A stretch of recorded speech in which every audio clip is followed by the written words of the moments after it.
Hello दोस्तों, मैं Vijay Shukla CYS के यूट्यूब चैनल में आपका हार्दिक स्वागत करता हूं और आज हम लोग डिस्कस करेंगे फाइव आईज के बारे में। देखिए, फाइव आईज इसलिए चर्चा में आया क्योंकि अभी जो भारत कनाडा विवाद चल रहा है, ऐसा माना जाता है कि जो कनाडा ने आरोप लगाया है भारत के ऊपर, तो जो वो जानकारी है कि निज्जर की हत्या में भारत का हाथ है, वो जानकारी कनाडा को शेयर करने वाली जो संस्था है वो फाइव आईज को माना जा रहा है कि इन्होंने ही ये संस्था थी जिन्होंने ये जानकारी शेयर की कि भारत का उसमें हाथ है। तो इसलिए फाइव आईज न्यूज़ में है, हाईलाइटेड है और इसकी इंपॉर्टेंस बढ़ जाती है आपके प्री और mains exam point of view से, इसलिए जानना जरूरी है। देखिए, फाइव आईज जो है एक खुफिया गठबंधन है जो इसमें ऑस्ट्रेलिया, कनाडा, यूके, न्यूजीलैंड और अमेरिका 5 देश शामिल हैं, इसलिए इसका नाम फाइव आईज है। आई का मतलब ये निगरानी रखने वाली एक खुफिया संस्था है जो डेटा एक दूसरे के बीच में संप्रेषित करते हैं।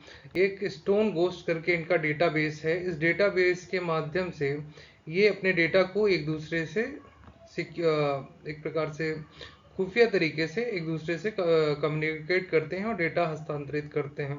फाइव आईज के बारे में देखिए, इस आर्टिकल में काफ़ी विस्तृत रूप से दिया गया है कि फाइव आईज में 5 संस्थाएं हैं और इनका जो काम है surveillance based and the trek the signal intelligence. तो सर्वेलियंस जैसे सैटेलाइट्स का यूज़ करके या अन्य कम्युनिकेशन और नेटवर्क चैनल्स का यूज़ करके, डेटा क्लाउड्स और इंटरनेट्स का यूज़ करके आपके जो एक प्रकार से पूरे विश्व पे निगरानी रखना, कम्युनिकेशन क्या हो रहा है, आप कहाँ बात कर रहे हैं, क्या वीडियोस देख रहे हैं, क्या चीज़ें हैं, ठीक है, तो उनमें से कौन सी इनके लिए इम्पोर्टेंट है। फिर जहाज निगरानी, समुद्री क्षेत्र में निगरानी, फिर इंटरनेट पे निगरानी, ठीक है, कम्युनिकेशन निगरानी, तो इस प्रकार की चीज़ें ये करते हैं। ठीक है, क्रिप्टो एनालिसिस करते हैं, क्रिप्टो करेंसीज जो हैं, फिर शेयर मार्केट, स्टॉक एक्सचेंज, तो ये सब हर जगह पे इनकी निगरानी रहती है और इनका मूल उद्देश्य है कि ये जो 5 देश हैं इनके हित प्रभावित ना हो। ठीक है, तो इस प्रकार से ये देख सकते हैं टेररिज्म पे इस नियंत्रण रखते हैं। ये जो सीक्रेट्स हैं ये ऑस्ट्रेलिया, कनाडा, न्यूजीलैंड, यूके और यूएसआई ओनली कहलाते हैं। और इनके बारे में बात की जाए, देखिए इसका गठन जो हुआ था 1940 के दशक में हुआ था। सेकेंड वर्ल्ड वॉर के समय दो देश थे, यूएसए और ब्रिटेन, दोनों ने मिलके ये एक संस्था बनाई थी। इनका क्या था कि जो उस समय जर्मन के लोग थे, उनके कोड्स को समझने के लिए ये दोनों देश जो है बहुत ही सक्षम थे। और एक प्रकार से देखिए उपनिवेश था, ब्रिटेन का उपनिवेश था, फिर सेकेंड वर्ल्ड वॉर हुआ, चीज़ें तो बदली। और उसके बाद जब कोल्ड वॉर स्टार्ट हुआ तो इन्होंने अपने इसी गठबंधन का यूज करके रशिया के खिलाफ इसका उपयोग किया। Cold war, second world war खत्म होने के बाद जब कोल्ड वॉर स्टार्ट हुआ, फिर उसके बाद वर्तमान में चीन के विरुद्ध, उत्तरी कोरिया के विरुद्ध, तो बहुत सारे देशों के विरुद्ध ये लगातार इसका यूज करते रहे हैं। 1946 में ये अलायंस जो है फॉर्म किया गया और इसको जो है उसे आधिकारिक घोषणा 2010 में की गई इस अलायंस की, कि ये अलायंस 2010 से मैंने आधिकारिक रूप से घोषित किया गया कि हाँ ऐसा कोई अलायंस है। ठीक है, तो ये इस आर्टिकल में मेंशन है। फिर देखिए इसमें एक और चीज़ है कि जो पहले जब इसका गठन हुआ था तो इसका नाम था British US communication intelligence agreement, BRUSA, या यूके यूएसए उक्सा कहा गया, उक्सा एग्रीमेंट। ये एग्रीमेंट जो साइन हुआ था, तो जो यूएस की state army navy commission intelligence है और जो ब्रिटेन की लंदन सिग्नल इंटेलिजेंस बोर्ड है, इन दोनों के बीच में ये एग्रीमेंट हुआ था और इसी एग्रीमेंट के आधार पे इस संस्था का गठन हुआ था। फिर उसके बाद 1946 के बाद जो 48 में कनाडा को शामिल किया गया, फिर न्यूजीलैंड और ऑस्ट्रेलिया को शामिल किया गया, तो ये याद रखना है।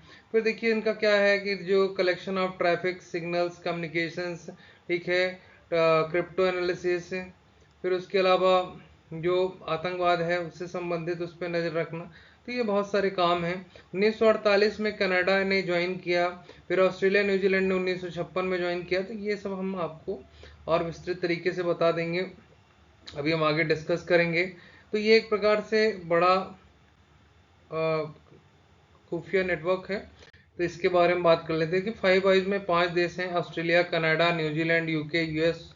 खुफिया समीकरण नेटवर्क है ये, सर्वेलियंस बेस्ड है। सर्वेलियंस अगर करना है तो सैटेलाइट्स का, नंबर ऑफ टेक्नोलॉजी जो हैं क्लाउड कंप्यूटिंग्स का, तो इन सब का यूज़ कर, सुपर कंप्यूटर्स का यूज़ करके उन पे सर्विलेंस रखा जाए और उनके सिग्नल्स को ट्रैक करते रहते हैं कि भैया ये सिग्नल क्या है, इनका कहाँ, जैसे मान लीजिए भारत पे निगरानी रखना है, ठीक है, तो भारत का भी सिक्योरिटी सिस्टम स्ट्रांग है कि दूसरा कोई हैक नहीं कर सकता। तो इस प्रकार की चीज़ें हैं।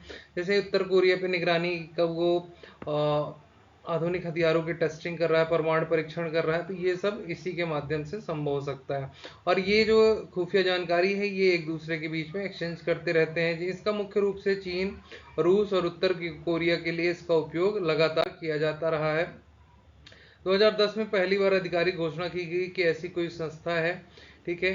देखिए, जर्मन और जापानी कोड को समझने में ये काफ़ी एक्टिव थे सेकेंड वर्ल्ड वॉर के समय, इसलिए इन दोनों ने मिल के सोचा कि वही एक ऐसा समूह ही बना लिया जाए। इसमें रेडियो, उपग्रह, इंटरनेट संचार जैसे संकेतों से संबंधित खुफिया जानकारी इकट्ठा की जाती है। 1946 में इसको फॉर्मेशन हुआ, 48 में ये प्री एग्जाम में पूछा जा सकता है, क्योंकि देखिए कनाडा बार बार डिस्प्यूट है, 5 आईज भी आ गया, तो कनाडा कब इसका सदस्य बना, ऑस्ट्रेलिया न्यूजीलैंड कब इसके 1956 में सदस्य बने, तब उसके बाद इस 5 आईज हो गया। फिर उसके अलावा आगे 14 आई, ये भी हम बात करेंगे कौन कौन से देश हैं। British US communication intelligence agreement BRUSA जो है, इसके बारे में बात हमने बताया कि ये दो संस्थाएं जो है, ब्रिटिश और यूएस की कम्युनिकेशन इंटेलिजेंस एग्रीमेंट जो है, दो संस्थाओं के बीच में है।